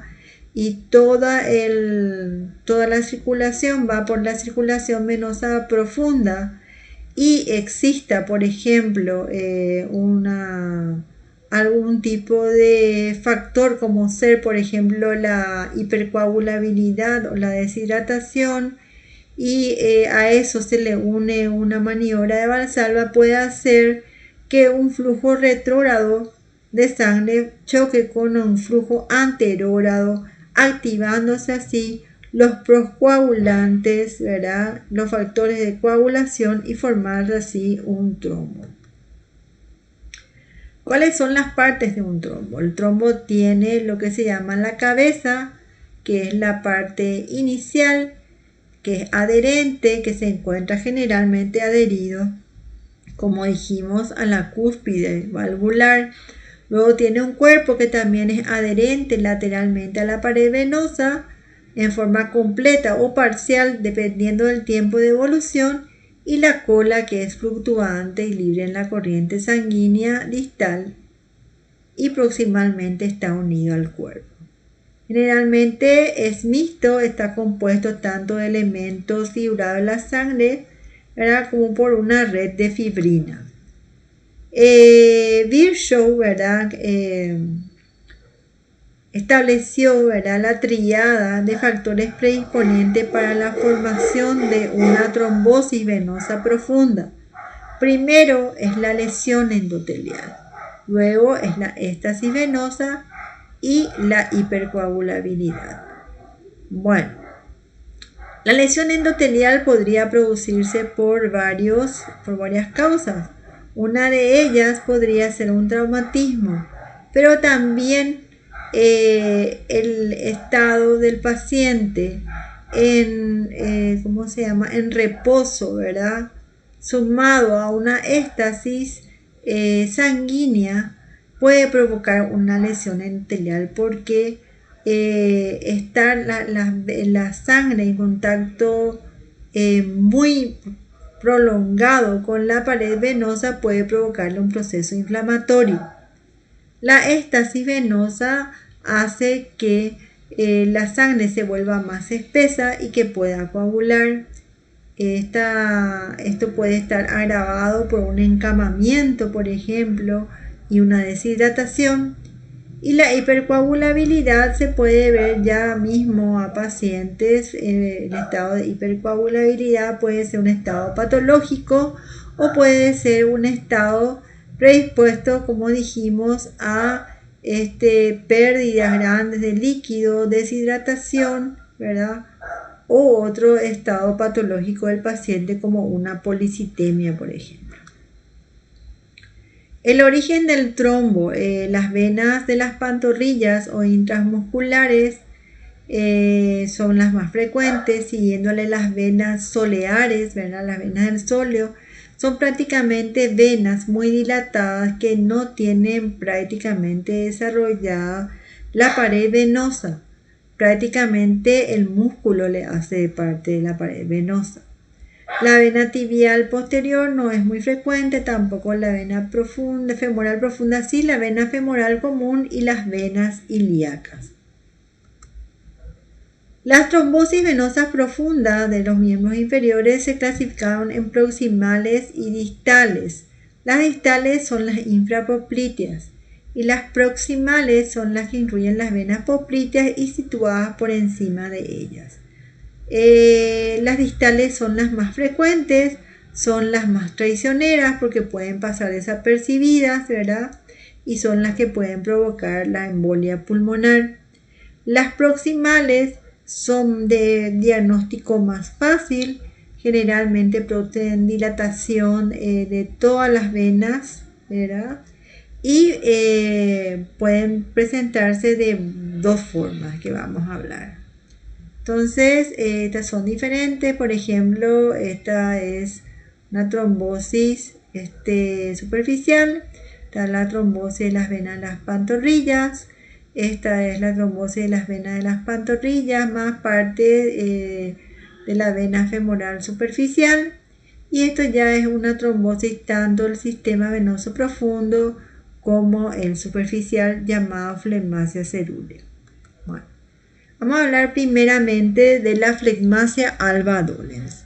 La flegmasia alba dolens o pierna de leche se debe a la obstrucción parcial o incompleta de cualquier parte de la vena ilíaca o de la vena femoral común, con o sin afectación de otras venas de las extremidades inferiores, pero todos venas profundas, no venas superficiales. Semiológicamente, la extremidad se encuentra aumentada de tamaño desde la raíz del muslo hasta el pie. La coloración es pálida, blanquecina. Hay descenso de la temperatura cutánea por una vasoconstricción refleja de los vasos arteriales, pero hay circulación arterial. El miembro, como está muy edematizado, se encuentra en semiflexión y rotación externa. Las venas del sistema venoso superficial son visibles. Eso es muy importante, ¿verdad? Tiene un nombre que son venas centinelas, se le dice, porque a veces es uno de los signos que pueden orientarnos a mirar mejor las piernas de nuestros pacientes. Un paciente que esté acostado y que las venas superficiales sean visibles nos tiene que llamar la atención. Y otro de los síntomas semiológicos, el dolor en los trayectos venosos a la palpación. Entonces acá vemos, ¿verdad?, lo que es, ¿verdad?, una flegmasia alba dolens. Vemos que hay diferencia, ¿verdad?, del miembro, ¿verdad?, miembro que se encuentra aumentado de tamaño, ¿verdad?, está aumentado de tamaño, está un poquito más pálido, se ve que está inflado, ¿verdad?, el tobillo, el pie, ¿verdad? Hay una diferencia de tamaño interesante. Y esto es una flegmasia alba, una flegmasia cerúlea dolens. Es cuando ya existe una complicación mayor que vamos a hablar ahora. La flegmasia cerúlea dolens es el bloqueo del sistema iliofemoral y de las colaterales. Es un bloqueo masivo. Por eso, como vimos anteriormente, es cianótico el miembro, ¿verdad? Y hay edema de todo el miembro. Si este bloqueo masivo iliofemoral y de las colaterales se le suma, ¿verdad?, la trombosis venosa de las venas superficiales, llevamos a lo que se llama la gangrena venosa. La gangrena venosa está caracterizado por un miembro tumefacto que está cianótico, con petequias y con áreas hemorrágicas y otras áreas que ya se encuentran como ampollas de sangre. Ahí existe un síndrome compartimental por el gran edema. ¿Qué es el síndrome compartimental? Existe un aumento de presión muy grande dentro del compartimiento de la pantorrilla y del muslo, porque no existe un retorno venoso, porque todas las venas están obstruidas. Entonces se produce un edema de los músculos que hace que aumente la presión dentro de un compartimiento aponeurótico no expansible. Al aumentar la presión, ¿verdad?, de este compartimento, se va a producir en un principio la estenosis de la arteria o compresión de los vasos arteriales, que finalmente se van a trombosar, ¿verdad?, y se va a provocar lo que se llama ya la obstrucción arterial, con ausencia de pulsos periféricos, el miembro frío, y eso puede evolucionar a la gangrena del miembro, ¿verdad?, y que finalmente se va a delimitar y va a llevar a la amputación. Existe otro tipo de trombosis, que es la trombosis axilosubclavia o el síndrome de Paget-Schwetters. El síndrome de Paget-Schwetters tiene que llamar la atención porque generalmente se ve en pacientes jóvenes, sobre todo en niños. Puede ser por un desgarro o un desgarro que produce una trombosis a nivel de la vena axilar y subclavia, que puede llevar inclusive también a la gangrena del miembro superior. Luego tenemos la tromboflebitis migratoria o enfermedad de Trousseau, que se ve en pacientes con cáncer de páncreas y cáncer de estómago. Se caracteriza por la aparición de trombos en venas periféricas que aparecen, por ejemplo, en una vena superficial del muslo, luego desaparece y aparece en una vena más distal. Por eso se llama tromboflebitis migratoria. La presencia de un trombo produce alteraciones locales y generales por tres mecanismos. Primero, por la obstrucción venosa. Eso produce una inflamación de la vena y de todos los tejidos perivenosos, ¿verdad? Y el desprendimiento parcial o total del trombo. Entonces, la trombosis venosa superficial ya dijimos que generalmente se produce por una reacción inflamatoria nada más de los tejidos, no produce edema. La varicoflebitis es el proceso trombótico que se desarrolla en una vena patológica previamente alterada, que es las varices, ¿verdad? Y la trombosis venosa profunda, que es más común en los miembros inferiores, produce una obstrucción parcial del flujo por compresión de la vena ilíaca izquierda por la arteria ilíaca derecha. O sea, teniendo factores ya de nacimiento, por eso es más frecuente y más común en el miembro inferior izquierdo, por esa compresión parcial al flujo que ya es una característica que traemos todos los seres humanos. ¿Cuáles son los factores de riesgos clínicos y ambientales para desarrollar una trombosis venosa profunda? Son la hipercoagulabilidad, la edad avanzada, el cáncer activo, el síndrome antifosfolipídico, ¿verdad? Tratamiento con estrógenos, el embarazo o el puerperio. Es frecuente que suele aparecer una trombosis venosa profunda, por eso hay que estar atentos. Antecedentes personales o familiares de tromboembolismo venoso, la obesidad, las enfermedades autoinmunes y la trombocitopenia inducida por heparina. También pueden aparecer las trombosis venosas profundas por lesión vascular, como ser la cirugía. Sobre todo la cirugía en la pelvis, ¿verdad? Y la cirugía de rodilla es la que más frecuentemente puede ir acompañada de una trombosis posterior. El trauma o la fractura expuesta, ¿verdad?, con gran lesión muscular y venosa también puede desarrollar una trombosis venosa profunda. Y un catéter venoso central o la colocación de un marcapaso también puede desarrollar la trombosis venosa profunda en el miembro superior.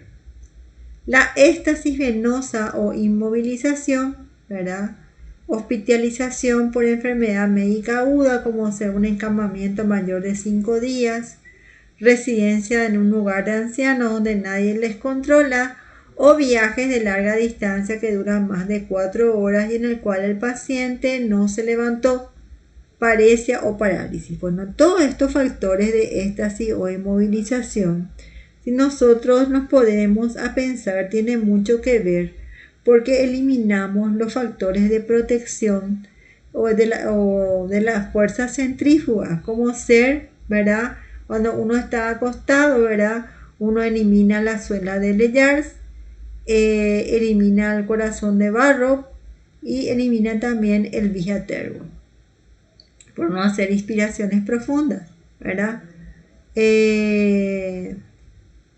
Entonces esos factores pueden hacer que en pacientes encamados, ¿verdad?, ya eliminamos inclusive la suela de Leyers porque el paciente no camina. Entonces son factores predisponentes para la aparición de una trombosis venosa profunda. Los viajes a larga distancia es lo que se dio un tiempo en llamar síndrome de clase turista, ¿verdad?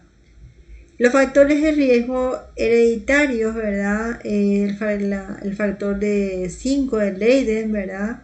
La protrombina 2021-10G, que es una mutación, la deficiencia de antitrombina, la deficiencia de la proteína C, de la proteína S y pertenecer al grupo sanguíneo 0. Bueno, ¿cuáles son los grados de riesgo para desarrollar una trombosis venosa profunda? Los de riesgo bajo son los pacientes sometidos a una cirugía menor, no complicada, que no dure mucho, que sean menores de 40 años y que no tengan otros factores de riesgo. El riesgo moderado incluye todo procedimiento de cirugía mayor en pacientes mayores de 40 años, pero que no tengan algún factor de riesgo concomitante conocido. Los de riesgo alto son aquellos que se hacen una cirugía mayor en pacientes mayores de 40 años que tienen factores de riesgo adicionales como ser haber tenido un infarto miocardio, o haber tenido una TBP anterior, o haber tenido un TEP.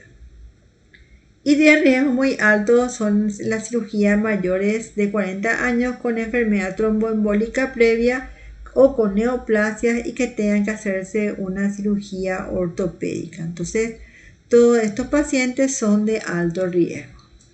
Diagnóstico. El diagnóstico puede ser en un principio clínico. Siempre acuérdense que el paciente también tiene piernas. Porque ¿qué pasa? A veces en el postquirúrgico nosotros solamente miramos el abdomen, la herida operatoria, ¿verdad? Pero no miramos los miembros inferiores, entonces le damos de alta al paciente y cuando el paciente va al baño cae y muere, ¿verdad? ¿Qué pasó? ¿Verdad?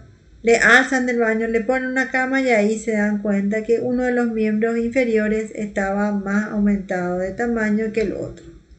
Entonces, ¿qué pasó?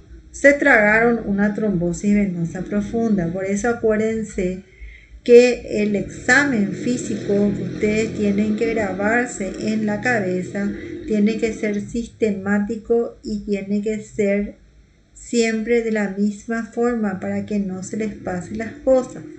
Entonces, ¿cuáles son los signos precoces? La aceleración progresiva del pulso. O sea, ustedes tienen la carpeta del paciente postoperado y ven que el paciente cada día aumenta 5 a 10 pulsaciones. Eso les debe llamar la atención. Eso se llama pulso trepador de Mahler, ¿verdad? Otro es la elevación de la temperatura. Otros son calambres, tensión o dolores sordos en las masas musculares, ¿verdad? En la pantorrilla o en el muslo. Los signos evolutivos son lo que dijimos, ¿verdad? Venas superficiales visibles, ¿verdad? Normalmente no deberían aparecer en un paciente con decúbito. Si aparecen en la cara anterior del pie o de la pierna, se le llaman venas centinelas o venas de Pratt. O sea, son aquellas venas, ¿verdad?, que le están avisando a ustedes que hay una trombosis venosa profunda. Otro de los signos son la alteración del color de la piel, que ya vimos que según si es una flegmasia alba dolens, va a ser una piel pálida, ¿verdad? Y si es una flegmasia cerúlea, entonces va a ser cianosis. Puede haber también edema subcutáneo, aumenta el miembro y eso se debe medir todos los días en comparación con el miembro no afecto. A la palpación puede haber dolor en los trayectos venosos, como habíamos hablado, dolor a la palpación de las masas musculares, edema e hidroartrosis, ¿verdad?, de la rodilla, buscando el choque rotuliano, y los pulsos pueden estar alterados o disminuidos. Existen varias maniobras semiológicas, como ser la maniobra de Pratt, que es apretar el hueco popliteo, el paciente siente dolor. También el signo de Lowenberg, que es poner un aparato de presión y elevar el manguito de presión y va a producir dolor. El signo de Homans, que es la dorsiflexión del pie, que produce dolor a nivel de la pantorrilla.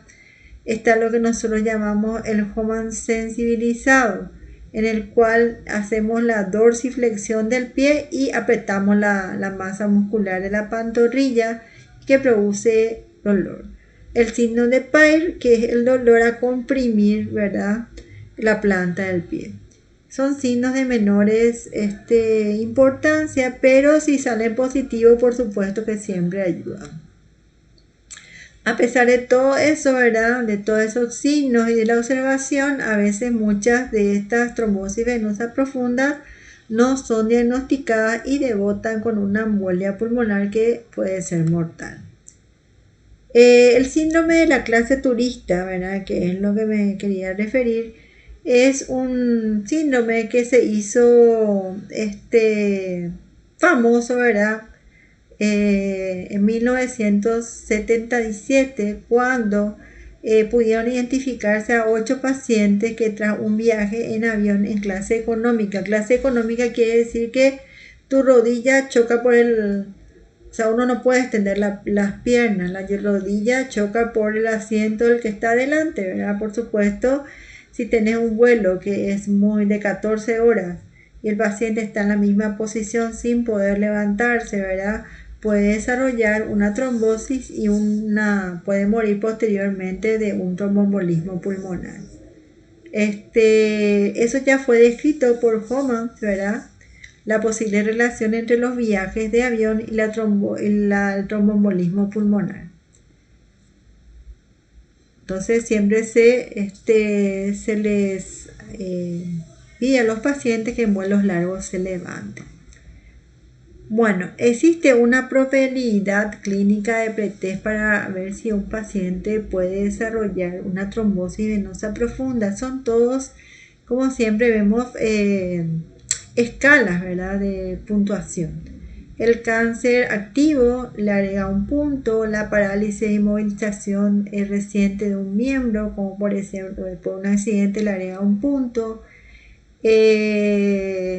Encajamiento reciente de más de 3 días o cirugía mayor en el último mes, dolor en el trayecto venoso profundo, la tumefacción de la extremidad inferior, el aumento del perímetro de la extremidad afectada, un edema que deje fobia, la presencia de la circulación venosa colateral, o sea, las venas centinelas de Pratt, y un diagnóstico alternativo tan probable o más que la TBP, ¿verdad? Menos 2. Entonces, si uno suma, ¿verdad? Alta, una probabilidad cuando tiene más de 3 puntos, ¿verdad? 75% puede tener TBP.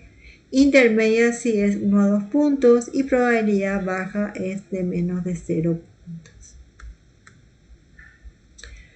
Este es otro tipo de probabilidad clínica, ¿verdad?, de tromboembolismo pulmonar según el score de Ginebra, que habla de la mayoría de edad mayor de 65 años, antecedentes de TBP o de tromboembolismo pulmonar, cirugía o fractura ante un mes, enfermedad pulmonar crónica o cáncer activo, ¿verdad?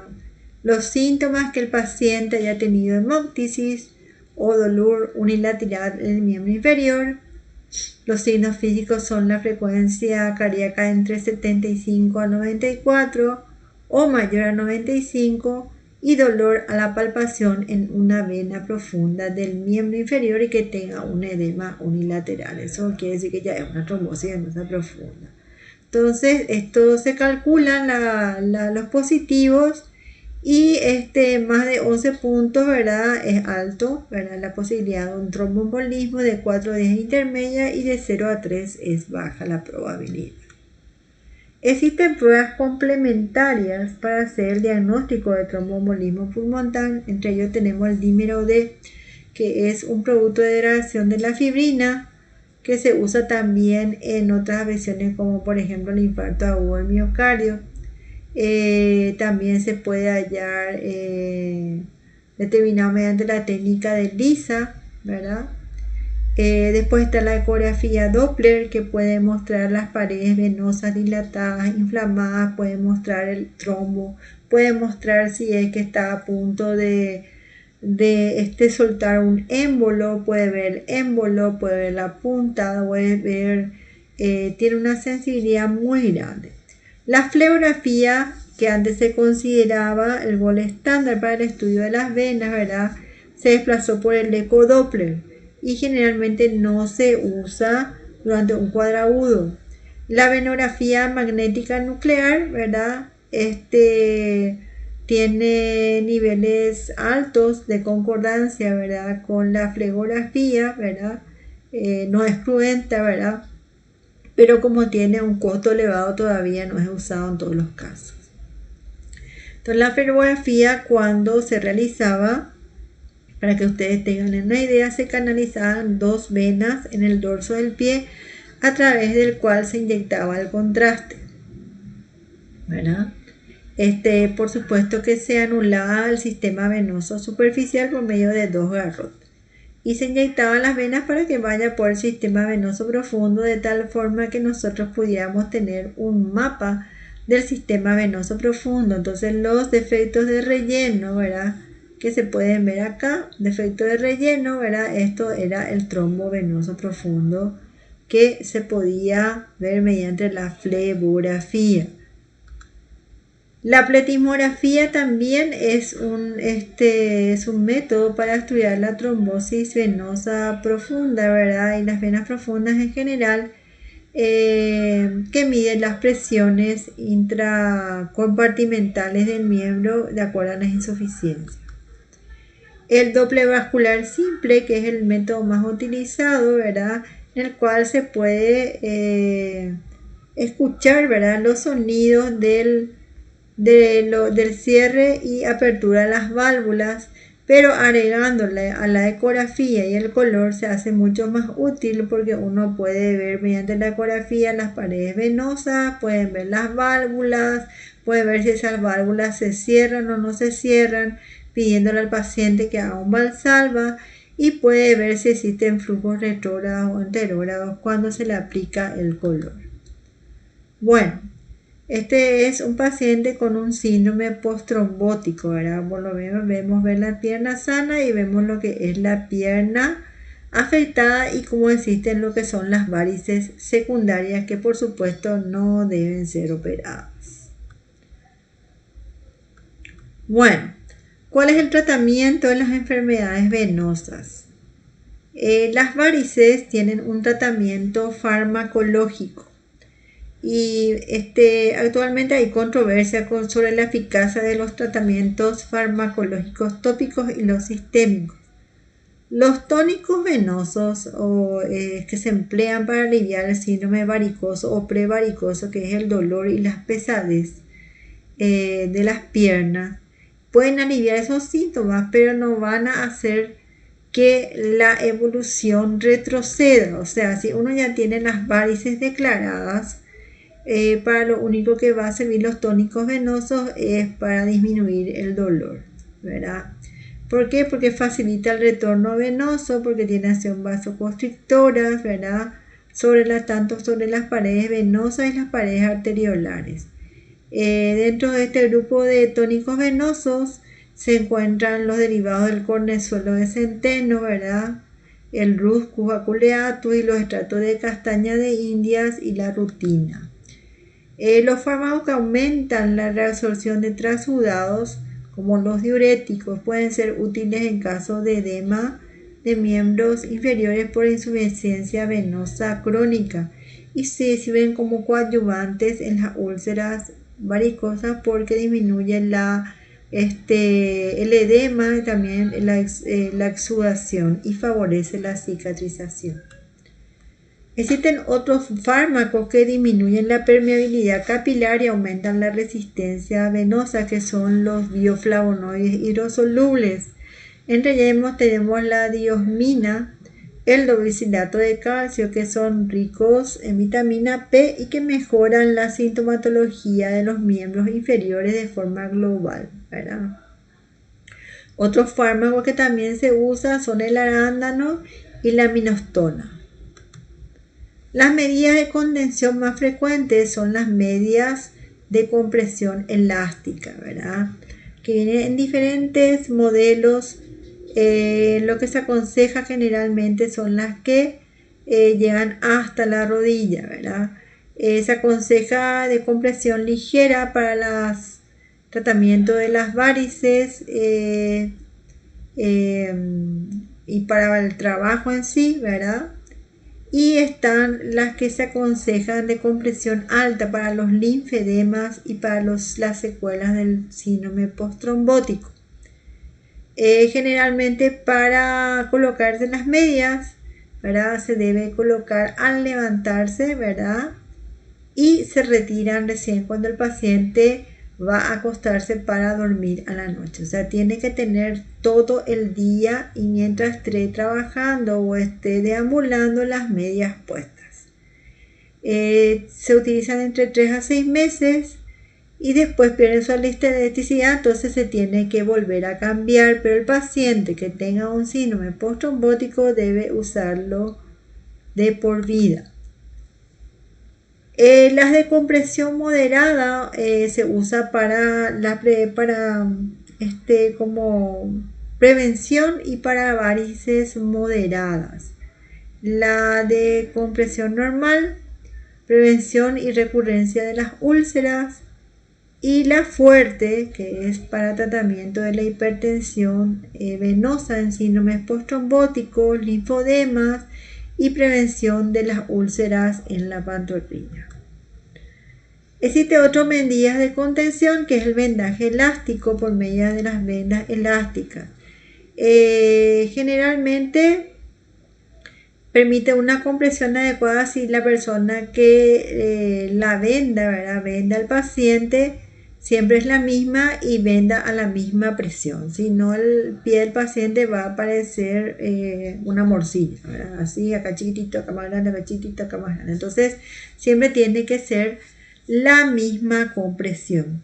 Cualquier tipo de media o de vendaje se debe al paciente primero colocarlo con las piernas para arriba, preferentemente apoyados contra la pared, ¿verdad?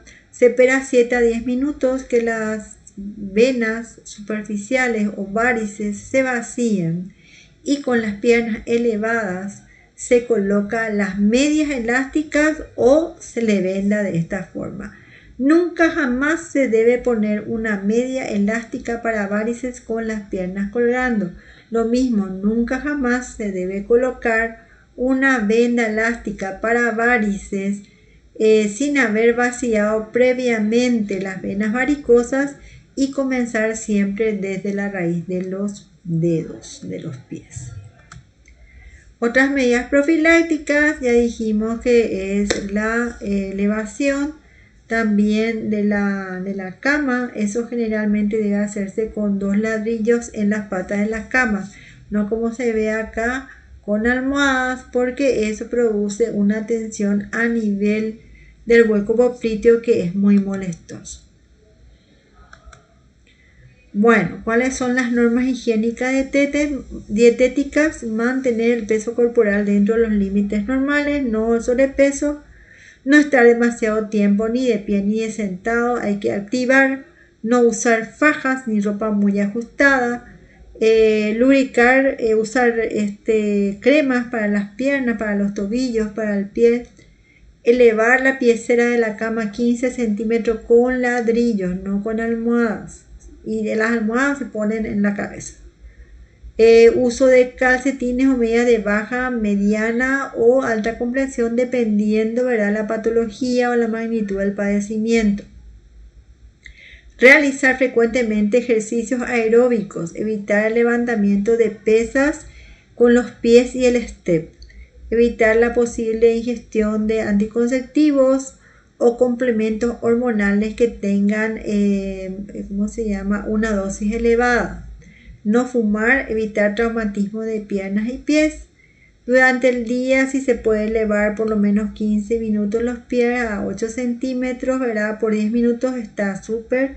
Y en viajes largos, en vehículos o en aviones, levantarse y caminar por lo menos algunos minutos cada 2 horas.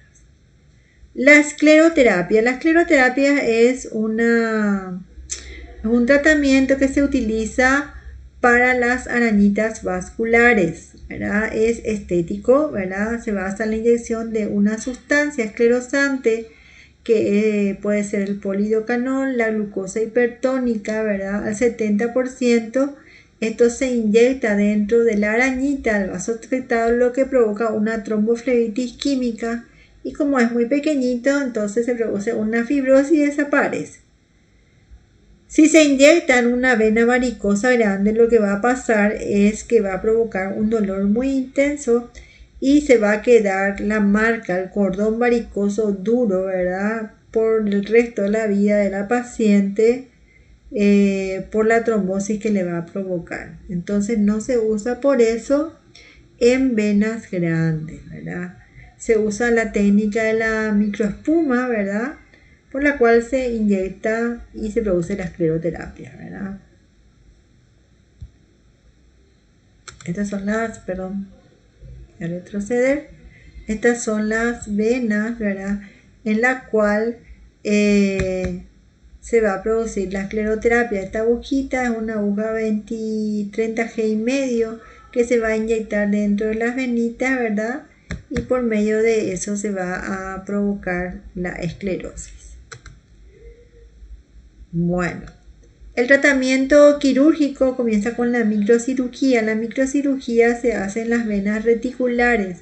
Se hacen microincisiones, ¿verdad? Con un bisturí lámina 11, que es una lanceta, con un instrumento parecido a la aguja de crochet, se enlaza la varice y se estirpa. Se hace un stripping, que quiere decir arrancamiento de la varice, ¿verdad? Y después, como son incisiones pequeñas, se dejan abiertas o se ponen, por ejemplo, se afrontan con micropor. Entonces la flebitomía ambulatoria es eso, ¿verdad? Se realiza una incisión pequeña, se introduce un gancho, se permite traccionar la vena, ¿verdad? Se hace el corte de las venas y se hace el arrancamiento, ¿verdad? La vena. Luego tenemos la safenectomía. La safenectomía abierta, ¿verdad? Se hace por medio de la disección, primero en la región inguinal de la vena safena interna, ¿verdad? Y sus colaterales, o afluentes, mejor dicho. Entonces tenemos que disecar la afluente pudende interna, la afluente que tenemos que es la safena anterior o accesoria. Si hay acá en el callado otra afluente que es la subcutánea abdominal o la circunfleja ilíaca, también se ligan todas esas afluentes o colaterales y se deja el callado libre. Una vez que el callado es libre, entonces se pone una pinza hemostática, ¿verdad? Acá es el lugar donde la vena safena interna desemboca en la vena femoral profunda, superficial en un principio. Entonces aquí se pone dos hemostáticas entre dos pinzas, se secciona y se liga la parte proximal, que es lo que vendría a ser la unión con la vena femoral superficial. Luego se canaliza se disecciona el tobillo, ¿verdad? Y se hace lo mismo, ¿verdad? Se libera de sus colaterales, se secciona entre dos pinzas y a través del tobillo se canaliza con el flebo extractor toda la safena interna hasta llegar a la ingle, y luego se hace el stripping o arrancamiento de toda la vena safena interna. Si hay perforantes insuficientes, se debe localizar y ligarla previamente.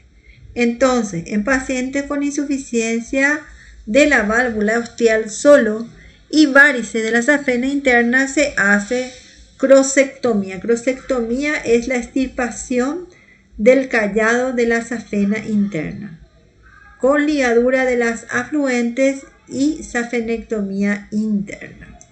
En enfermos con insuficiencia de la válvula ostial, con varices de la safena interna e insuficiencia de las perforantes, el tratamiento es la crosectomía con ligadura de sus afluentes, safenectomía interna y ligadura de las perforantes insuficientes.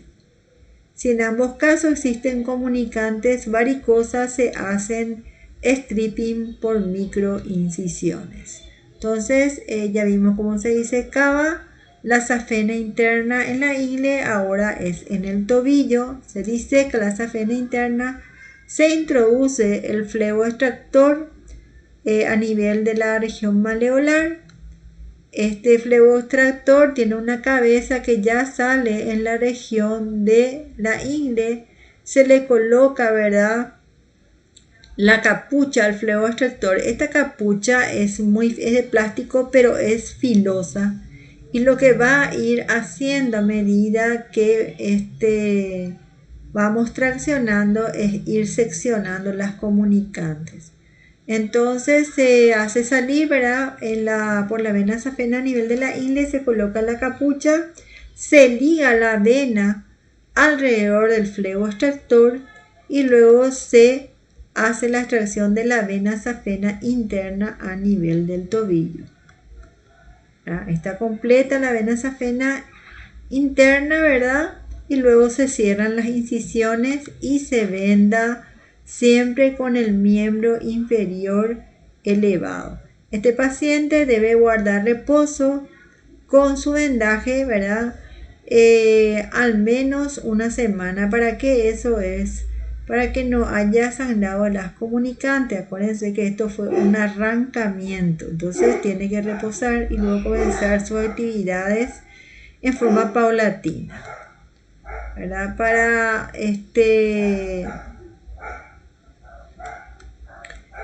¿cuáles son las complicaciones de la safenoitovía? Si es que el paciente deambula, ¿verdad? Desde el primer día se continúa con vendaje láctico, ¿verdad?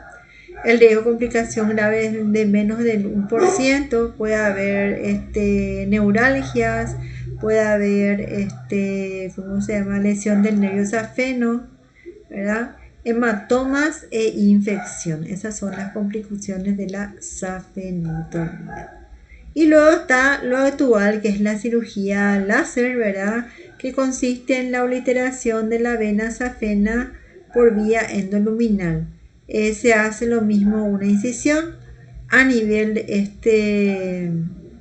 del gión del maleolo interno, se introduce la sonda, se llega hasta la unión safeno-femoral, se aplica el láser de 810 nanómetros de longitud de onda que produce una lesión del endotelio y se va retirando, ¿verdad?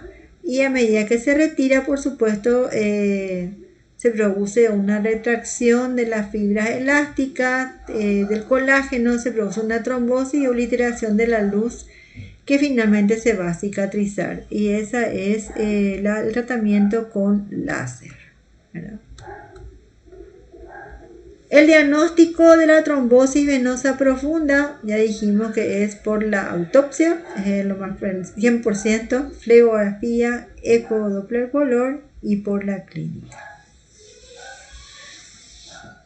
Bueno, con esto terminamos nuestra clase de semiología sobre el sistema venoso y la próxima clase voy a hablar sobre patología arterial periférica.